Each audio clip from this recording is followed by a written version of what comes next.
Halo, selamat datang di channel Bener Gak Sih? Di sini kita akan membahas banyak hal umum dari berbagai sudut pandang. Tujuannya agar kita bisa melihat satu persoalan dari perspektif yang berbeda. Terlepas apakah itu benar atau salah, setuju atau tidak setuju, setiap orang berhak untuk berpendapat sesuai dengan versinya. Salam kenal, namaku Sifon. Aku adalah orang yang menyukai ilmu psikologi, terutama yang berhubungan dengan pola pikir dan perilaku manusia. Sebelumnya, aku mau disclaimer dulu ya, kalau seluruh isi konten ini murni berisi pendapat pribadiku. Dan seperti yang udah aku bilang sebelumnya, kalau setiap orang berhak untuk berpendapat sesuai dengan versinya. Termasuk kamu. Ya, di sini kamu juga bebas berpendapat. Karena kita nggak akan pernah tahu dari apa dan bagaimana kondisi seseorang bisa berubah. Karena salah jalan bukan berarti salah tujuan. Sekarang, mari kita mulai.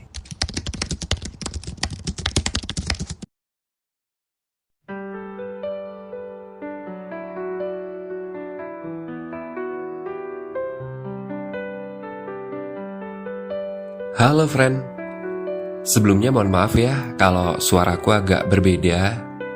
Alhamdulillah akhir-akhir ini sering diundang buat jadi narasumber di berbagai acara yang berhubungan dengan mental health issue. Mungkin karena imun lagi drop jadi kena flu deh. Meskipun begitu, aku sempatkan untuk tetap membuat konten ini dengan harapan semoga dari apa yang sudah kita bagikan buat kalian ada manfaat dan kebaikannya. Oke, di episode ke-9 kali ini aku ingin membawa sebuah topik yang terinspirasi dari seorang teman. Menurutku, dia adalah orang baik. Saking baiknya, dia sering menempatkan dirinya pada suatu kondisi yang sebenarnya itu tidak menyenangkan buat dia. Entah disengaja atau tidak, tapi demi kebahagiaan, kesenangan, atau kepuasan orang lain, dia sering mengorbankan dirinya untuk itu. Kalian punya gak sih temen atau mungkin kenalan yang karakter atau sifatnya cenderung sama kayak gitu? Dalam dunia psikologi, mereka yang demikian itu sering disebut sebagai people pleaser. Di satu sisi, menjadi seorang people pleaser bisa jadi membawa banyak manfaat dan kebaikan. Tapi bagaimana dengan sisi lainnya?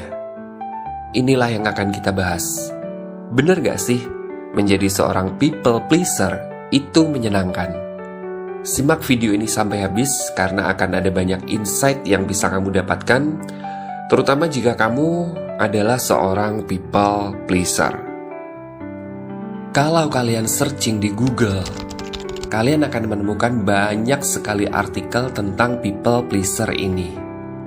Buat kamu yang mungkin aja baru pertama kali mendengar istilah ini, tentu akan bertanya-tanya, apa sih people pleaser itu? Friend, people pleaser adalah istilah untuk menyebut seseorang yang selalu berusaha menyenangkan orang lain. Lalu, seperti apa ciri-ciri seorang people pleaser itu pada umumnya? Untuk menjawab pertanyaan itu, coba kamu jawab dulu beberapa pertanyaan berikut ini ya. Yang pertama, apakah kamu punya kecenderungan untuk berusaha memenuhi ekspektasi atau harapan orang lain? Walaupun terkadang itu terasa sulit buat kamu, bahkan membuat kamu jadi merasa tidak nyaman dengan hidupmu. Semata-mata supaya kamu merasa jika kamu bisa membantu orang lain bahagia, maka kamu juga akan bahagia. Yang kedua, apakah kamu sering merasa takut jika diabaikan atau ditinggalkan? Terutama saat kamu berusaha atau mencoba menolak permintaan bantuan dari orang lain. Dalam artian nih, kamu merasa takut gitu jika kamu tidak dianggap atau tidak berarti dalam penilaian orang lain. Terus yang ketiga, apakah kamu sering merasa sulit untuk mengatakan tidak pada satu atau beberapa permintaan dari orang lain? sering merasa nggak enakan gitu. Merasa sungkan, merasa canggung buat nolak, sehingga kamu merasa terpaksa harus melakukan sesuatu. Sekalipun itu bisa membuat kamu berada dalam kondisi yang bikin hidup kamu jadi nggak nyaman. Dan yang keempat, apakah kamu sering mengatakan maaf dan menganggap ketidaksesuaian realita yang terjadi itu karena kesalahanmu? Terus yang kelima, apakah kamu lebih sering merasa terbebani, merasa sendiri, dan kurang bisa menikmati hidup secara bebas, sesuai dengan kehendak, sesuai dengan kemauan dan keinginanmu? Jika kamu memiliki sekurang-kurangnya 2 jawaban yang benar dari kelima pertanyaan tadi, hampir bisa dipastikan kalau kamu memiliki kecenderungan karakter sebagai seorang people pleaser. Lalu, kalau sudah begitu, apa yang harus kamu lakukan sekarang? Jika kamu ternyata memiliki kecenderungan atau fix sebagai people pleaser, apakah menjadi seorang people pleaser itu adalah hal yang tidak seharusnya? Atau bagaimana? Begini friend, aku akan mulai dari kenapa bisa ada sekelompok orang yang memiliki kecenderungan sifat atau karakter sebagai people pleaser. Yang pertama, setiap orang pasti ingin kan menjadi orang yang baik. Setiap orang juga ingin berarti dalam penilaian orang lain. Setiap orang juga pasti ingin dihargai, ingin diakui, dan ingin dianggap. Nah, atas dasar untuk memenuhi kebutuhan itulah manusia melakukan beberapa hal sebagai wujud eksistensinya, sekaligus juga berusaha untuk mempresentasikan dirinya, menciptakan kesan yang bisa memudahkan orang lain untuk mengenal siapa kita. Contoh nih friend, si Anu ini adalah orang yang selalu berbagi uang dengan siapa saja yang membutuhkan. Tanpa terkecuali deh, ada orang minta-minta, dikasih. Ada pengamen, dikasih. Minjem duit, dikasih. Minta traktiran, dikasih. Orang yang lagi diem aja, tapi pasang muka ekspresi muka sedih gitu, itu dikasih juga. Dengan kesemuanya itu, semua hal yang dilakukan sama si Anu itu, akhirnya wajar kan kalau orang menilai si Anu ini adalah seseorang yang punya sifat dermawan. Tanpa mereka tahu si Anu ini bisa punya uang itu dari mana. Bisa aja kan kalau si Anu ini punya kebutuhan lain. Dan kita kayaknya juga gak bakal tahu ya kalau kita itu gak nanya sama si Anu, dia itu butuhnya apa aja, kebutuhannya itu apa aja gitu loh. Semisal dia lagi pengen beli makanan nih di luar, bawa uang nih dari rumah 10.000 gitu. Pecahannya 2 lembar uang 5.000-an. Rencana sih pengen beli apa ya, katakanlah nasi bungkus deh. Nah, di tengah jalan dia ketemu nih sama anak-anak muda yang lagi ngamen. Penampilannya sih nggak kelihatan kayak orang susah ya, biasa aja gitu, kayak anak-anak muda pada umumnya lah. Nah, anak-anak muda yang lagi ngamen ini kan nggak tahu si Anu ini lagi punya kebutuhan apa, pengen ngapain, pengen beli apa, kan dia nggak tahu kan. Yang dia tahu, maksudnya yang dilakukan sama pengamen itu adalah dia ngamen mengharapkan si Anu memberikan uang gitu ya. Terus berhubung si Anu ini nggak tegaan, merasa kasihan, diberikanlah nih selembar uang 5.000-an tadi buat si pengamen. Nggak jadi beli nasi bungkus dong, kan uangnya kurang. Nggak apa-apa deh, toh masih bisa beli mie instan. Dari analogi cerita fiktif tadi, yang sebenarnya mungkin aja terjadi dalam realitas sebenarnya, apakah yang dilakukan si Anu ini salah? Ya enggak lah. Mana ada sih kesalahan dalam berbuat kebaikan? Terkecuali orang yang kita berikan kebaikan itu nggak tahu diri, nggak tahu cara berterima kasih, nggak tahu artinya hutang budi. Ibarat kata sudah ditolong malah nodong, sudah dibantu malah membisu. bukannya merasa bersyukur, malah kabur. Kan ada ya orang-orang kayak begitu.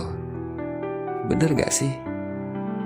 Masalahnya, realita itu tidak seperti itu, bos.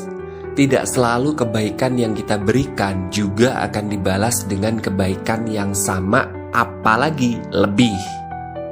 Coba deh kalian cek. Aku pernah bikin konten di episode ketiga kalau nggak salah. Di situ aku jelasin banyak hal tentang realita orang yang berbuat baik tapi malah dijahatin. Apakah lewat konten ini aku mengajak kalian buat menjadi orang jahat? Ya enggak lah. Lebih tepatnya, aku tuh pengen mengajak kalian semua buat sadar gitu loh. Sadar yang bagaimana nih? Ya, sadar untuk bisa menempatkan sesuatu itu sesuai pada tempatnya.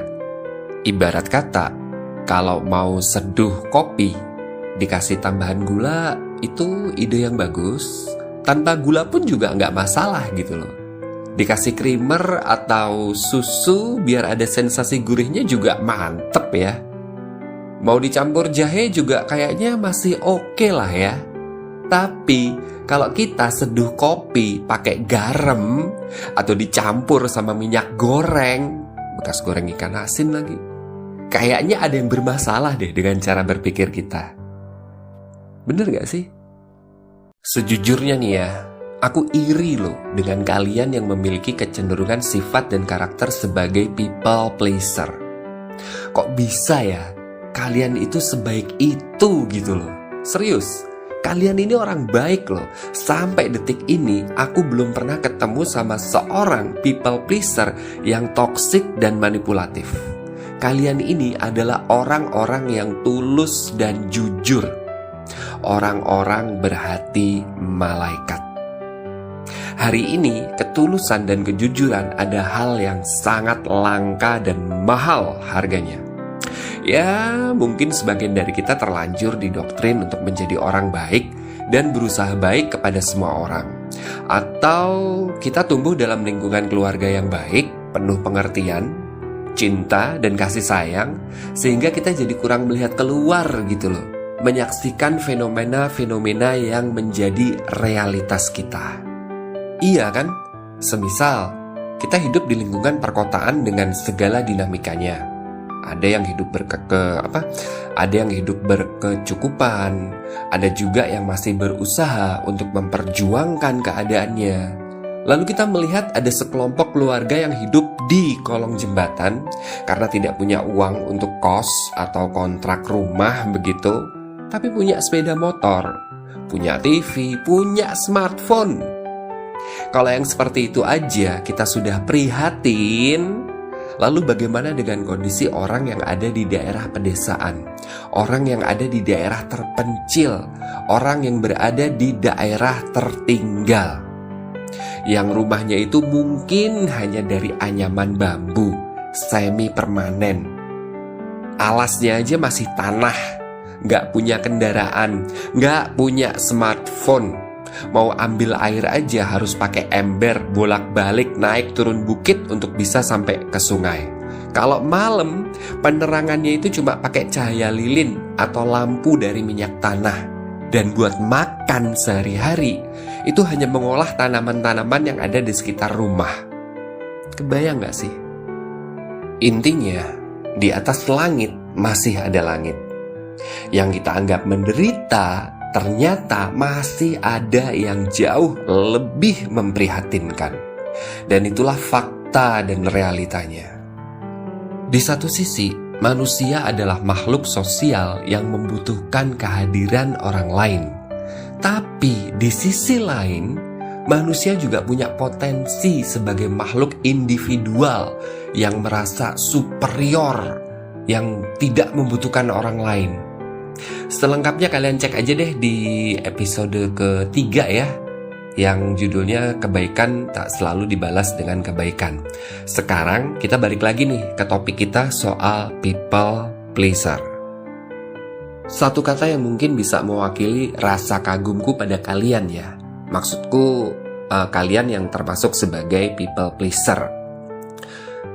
Satu kata itu adalah salut. Iya, aku salut dengan kalian. Kalian adalah orang-orang yang hebat, orang-orang yang luar biasa. Dan tidak semua orang itu diberkati dengan anugerah yang seperti itu. Tapi, kalian percaya gak sih kalau kalian juga berhak untuk bahagia? Tanpa merasa terbebani atau merasa punya kewajiban untuk membuat orang lain bahagia. No. Bukan tugas kalian untuk membuat semua orang bahagia. Karena setiap orang punya versi bahagianya masing-masing. Setiap orang punya kepentingan masing-masing. Setiap orang punya kebutuhannya masing-masing. Dan setiap orang juga punya standar atau cara hidupnya masing-masing. Kalian ini manusia gitu loh, bukan toko serba ada. Paham gak sih? Setidaknya, ini sih saran ya. Boleh diterima, boleh juga enggak. Saranku begini. Oke, kamu bisa melakukan apapun hal di luar diri kamu. Tapi pastikan dulu diri kamu juga sudah terpenuhi kebutuhannya. Dalam artian, oke, kamu boleh berbagi kebahagiaan dengan orang lain. Tapi saranku, pastikan dulu gitu loh, kamu itu juga sudah bahagia. Gitu loh. Memangnya apa tidak boleh membahagiakan orang lain? Menyenangkan orang lain? Mau berbuat baik aja kok harus ada syaratnya segala? Boleh, silahkan, gak ada yang larang gitu loh. Kan aku bilang, itu cuma saran. Take it or leave it. Setuju kamu boleh ikutin, gak setuju ya kamu tinggalin. Gampang kan? Lalu, andaikan kamu sudah menyadari kalau ternyata menjadi people pleaser itu lebih banyak sisi pengorbanannya, dan kamu ingin merubah konsep itu, maka hal pertama yang sebaiknya perlu kalian sadari sekarang adalah, apakah kalian sudah baik pada diri kalian sendiri? Apakah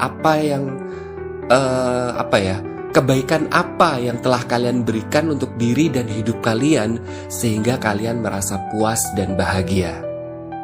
Apa sih impian dan cita-cita kalian? Sudah sampai mana nih perjalanan kalian untuk mewujudkan impian dan cita-cita itu? Apa yang menjadi fokus kalian saat ini?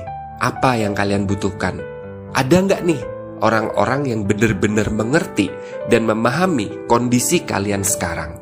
Kalian juga butuh perhatian, kalian juga butuh dukungan, sama seperti orang lain pada umumnya. Perlu diketahui dan perlu dipahami, sekali lagi aku tegaskan, kalau aku tidak menyalahkan kalian sebagai seorang people pleaser. Sama sekali tidak. Aku nggak menyalahkan kalian, kalian nggak salah kok. Aku cuma merasa nggak terima aja gitu loh, kalau orang-orang sebaik kalian ini dimanfaatkan sama orang lain yang tidak tahu, nggak paham, nggak ngerti caranya berterima kasih. Tapi kalau dengan menjadi people pleaser, lalu kalian merasa aku nggak apa-apa kok, aku baik-baik aja, terima kasih ya sudah ikut peduli dengan keadaanku. Fine, close saja video ini. Kalau memang itu pilihan kalian, oke, fix. Tetaplah seperti itu. Ada apa sih, Fon? Dari tadi aku perhatikan kok nadamu seperti orang protes gitu. Jadi marah-marah sendiri gak jelas. Punya masalah apa sih, Fon? Lagi bahas apa sih? People pleaser ya? Sini biar aku aja deh yang nerusin. Halo people pleaser. Si Fon emang begitu, over positif, kurang realistis. Padahal harusnya nih, treatment untuk orang-orang dalam kelompok people pleaser itu harus lembut, menyentuh dan menginspirasi. Tenang, Fon. Aku gak menyalahkan kamu kok. Tujuan kamu benar, cuma memang jalannya yang agak kurang pas. Tapi gak apa-apa, kan kamu selalu bilang, kalau salah jalan bukan berarti salah tujuan. Bener gak sih? Ayolah, Fon. Senyumin dikit lah. Ketawa juga boleh kok. Aku lanjutin ya, Fon. Jadi begini, friend. Apa yang udah dibilang si Fon itu banyak benernya loh. Aku suka banget pas si Fon tadi bilang kalau kalian itu manusia, bukan tokoh serba ada. Siska like banget pokoknya. Aku juga notice kalau tadi si Fon bilang kalau kalian juga berhak untuk bahagia. Jangan berkorban terus lah. Sekali-kali kalian harus belajar untuk menahan diri. Meskipun aku tahu seorang people pleaser itu sulit untuk menolak kesempatan untuk berbuat baik. Dan untuk membantu kalian, aku ada beberapa tips nih. Mudah-mudahan ada manfaatnya ya. Pertama, cobalah belajar untuk bersikap tegas. Berikan batasan yang jelas kepada diri sendiri dan orang lain. Ibarat kata, semisal ada yang mau pinjam uang 100.000 ke kamu. Kamu sebenarnya bisa saja meminjamkan uang 100 itu. Tapi untuk menjaga hubungan pertemanan tetap baik dan tidak rusak gara-gara hutang, ini sebagai contoh aja ya. Kamu bisa bilang begini, saat ini aku juga punya banyak keperluan nih. Kalau kamu mau, aku ada 10.000. Ini aku berikan buat kamu. Tidak usah hutang, kan kita teman. Semoga ada manfaatnya ya. Kalau dia tidak mau terima ya biarkan saja. Yang penting kamu sudah ada niatan ingin tetap menolong. Bahkan, kalau kamu menolaknya pun itu juga hak kamu kok. Hanya saja pastikan dengan ucapan yang tidak menyinggung perasaan teman kamu. Supaya kalian bisa tetap berteman baik. Oke? Kalau sudah begitu, ternyata kamu malah dianggap jelek sama teman kamu. Itu tandanya teman kamu bukan teman yang baik. Kamu hanya akan dianggap baik ketika kamu bisa memberikan sesuatu buat kepentingan atau kebutuhan dia. Kalau kamu nggak bisa, ya berarti kamu bukan teman yang baik. Karena ada pepatah bijak yang mengatakan, kalau kamu ingin tahu sifat asli seseorang, benturkan dia dengan persoalan yang menyangkut uang. Yang kedua, cobalah belajar untuk memprioritaskan diri sendiri. Utamakan kebahagiaan, penghargaan, dan kenyamanan untuk diri kamu sendiri dulu. Semisal, kamu adalah seorang editor konten, lalu ada orang yang membutuhkan bantuanmu untuk mengedit sebuah konten. Kamu bisa bilang, jangan sekarang ya, aku masih banyak pekerjaan nih. Kalau kamu memang butuh cepat, aku sarankan pakai jasa editor profesional aja. Hasilnya pasti lebih bagus. Dengan begitu, kamu akan menjadi orang yang lebih dihargai. Jangan mentang-mentang teman lalu merasa punya hak buat memanfaatkan pertemanan dengan selalu meminta gratisan. Ya kan? Itu realistis kan? Lalu yang ketiga, cobalah membiasakan diri untuk berpikir dulu sebelum bertindak. Jangan tergesa-gesa untuk memutuskan sesuatu. Pikirkan dulu baik dan buruknya. Kalau perlu, minta saran dari orang-orang terdekat yang kamu percaya atau memang ahli dalam hal itu. Atau seandainya jika bukan ahli, minimal orang yang kamu mintakan pendapat itu punya pengalaman, integritas, dan portofolio yang serupa. Pertimbangkan juga peluang dan resikonya. Seumpama nih, kamu ditawarkan untuk dealing kerjasama bisnis, jangan mudah tergiur dengan sisi keuntungannya, tapi lihat juga kemungkinan resiko kerugiannya. Kemudian yang keempat, dan kemungkinan ini yang sering terjadi, jangan minta maaf jika belum terbukti melakukan kesalahan. Jika memang ada sesuatu yang tidak berjalan sebagaimana mestinya, sebaiknya tanyakan dulu, di mana letak kesalahannya, lalu bagaimana solusi terbaiknya. Gunakan logika dan nalar berpikir. Jika kondisinya tidak memungkinkan, minta jeda waktu untuk mengevaluasi kembali. Ingat, sebaik-baik penyelesaian sebuah masalah adalah dengan mencari solusinya. Yang kelima, belajarlah untuk mengkomunikasikan segala sesuatu dengan jelas.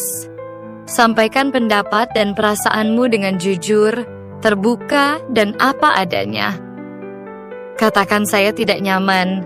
Jika memang hal itu dirasa tidak membuat kamu nyaman, jangan ditahan. Lebih baik jelas di awal, daripada ada yang harus dikorbankan di tengah jalan. Karena secara naluri atau insting, tidak ada seorang manusia pun yang secara sengaja mau menempatkan dirinya dalam rasa ketidaknyamanan. Terus yang keenam, Coba luangkan waktu untuk punya privasi sendiri. Istilahnya apa ya? Me time gitulah kira-kira. Sesekali cobalah untuk berbicara dengan diri kamu sendiri, mengintrospeksi diri kamu sendiri. Tingkatkan kesadaran dalam diri kamu sendiri. Tanyain ke diri sendiri, kamu ini siapa? Apa aja sih hal yang kamu suka? Dan apa aja hal yang tidak kamu suka? Jika diperlukan, gunakan catatan harian sebagai pengingat untuk mengendalikan dan mengontrol diri kamu sendiri. Dan yang terakhir, atau yang ketujuh, cobalah untuk menggunakan logika dan nalar berpikir kamu untuk mengambil sebuah keputusan. Hindari perasaan yang berlebihan dan mulailah untuk berpikir kritis, analitis, dan realistis. Jangan terlalu sentimental atau hanyut dalam perasaan. Pahami situasi di mana kamu harus bisa bersikap. Apakah kamu perlu memberikan ketegasan, kebijakan, atau penyesuaian dengan batas toleransi yang masih bisa diterima? Semoga 7 tips dari Siska barusan bisa membantu kamu ya. Mengutip apa yang sudah dibilang Sifon tadi di awal, aku juga tidak menyalahkan kalian sebagai people pleaser. Hanya saja, sadarlah untuk lebih bisa menempatkan sesuatu sesuai pada kebutuhannya. Dari semua pembahasan tadi, ada satu hal menarik yang perlu kita ketahui sebagai penutup sekaligus kesimpulan dari pertanyaan yang menjadi judul konten ini. Benar gak sih, people pleaser itu menyenangkan? Begini kesimpulannya, kita tidak bisa memaksa orang lain untuk sependapat dengan kita. Begitu juga halnya dengan kita. Kita juga tidak harus memaksakan diri kita untuk mengikuti kemauan orang lain. Karena pada akhirnya, sebaik apapun kita akan tetap salah pada orang yang melihat sisi buruk kita.